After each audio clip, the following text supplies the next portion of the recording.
So I'm going to make a short introduction to the Ascended Master Mother Mary. And as I said in my introduction of Jesus, many people from a Christian background, and even people who are not from a Christian background, might have a preconceived opinion about Mother Mary and the mother of Jesus. And I have met spiritual people who found it a little difficult to accept an Ascended Master named Mother Mary. I didn't have that problem even though I grew up in a Christian context, but I grew up in a Protestant where Mother Mary is basically hardly mentioned. So I could meet her on a more blank slate. But the reason it's important or the reason she's using that name is, of course, because her last embodiment was as the mother of Jesus, but also to show that Jesus wasn't the only one who ascended, that she has also ascended, and that therefore Jesus is an example, and she is an example. The reason why Mother Mary is a very important Ascended Master to consider is that she holds a specific spiritual office for Earth, and it's the office of the Divine Mother. And this is a universal office. It's very, very important to realize that Mother Mary is a universal, all Ascended Masters are universal masters. You know, they are not only concerned about Christians or Catholics, they are concerned about all people. So Mother Mary holds this office as the Divine Mother. So she carries a certain mother flame for all people on Earth.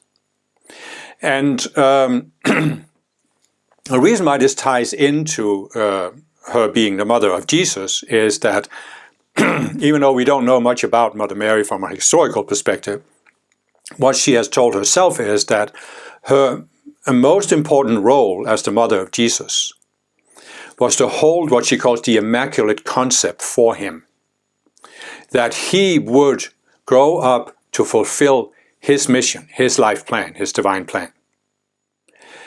And this is what she does for all of us as the one who holds that office of the Divine Mother. She is holding that image of us, each one of us, that we are fulfilling our divine plan.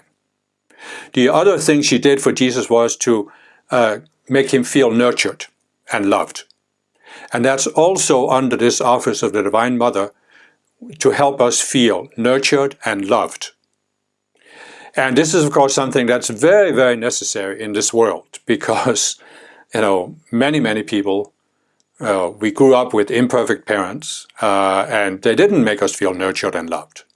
And so what Mother Mary offers as part of her office is to help us get that feeling of being unconditionally loved and unconditionally nourished. I'm talking about emotionally, mentally, spiritually.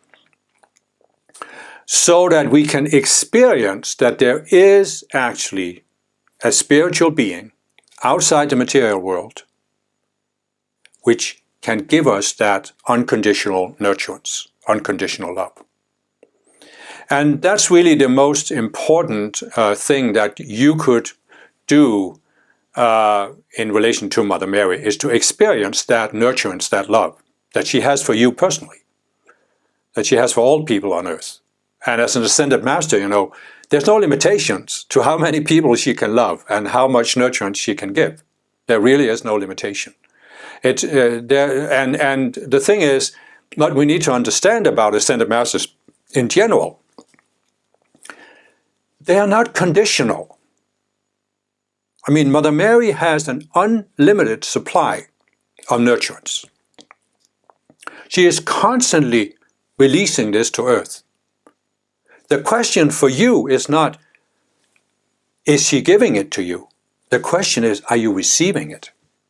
And one of the main blocks that people have to receiving this unconditional love is that we have been brought up with this idea that we need to do something to deserve it. We need to earn it. We need to be good enough. This is an idea that comes from the fallen beings and the false teachers.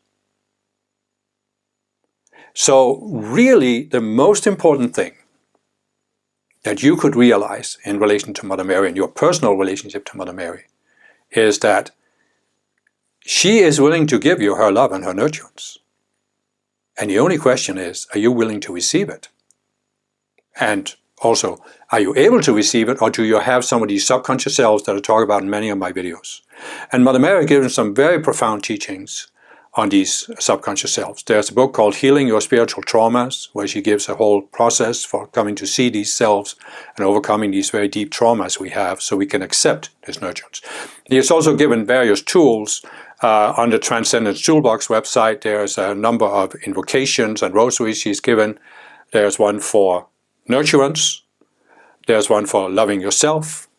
There's one for clearing the heart. Those three, for example, can really help you work on overcoming these blocks so you can feel the love of Mother Mary. And that's really all I wanted to say as an introduction. Much more could be said, but in order to get more, you just need to listen to, I'm putting on a dictation here by Mother Mary. I have many others on the Ascended Master Light website that you can read. You can also gain access to the sound files.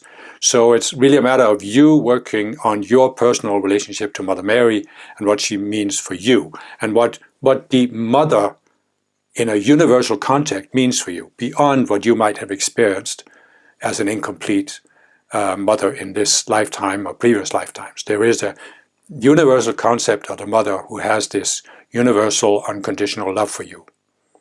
And hopefully you can come to experience it. For me, it has been a transforming experience to experience this. And I only wish the same for you. But I can't give it to you, but Mother Mary can.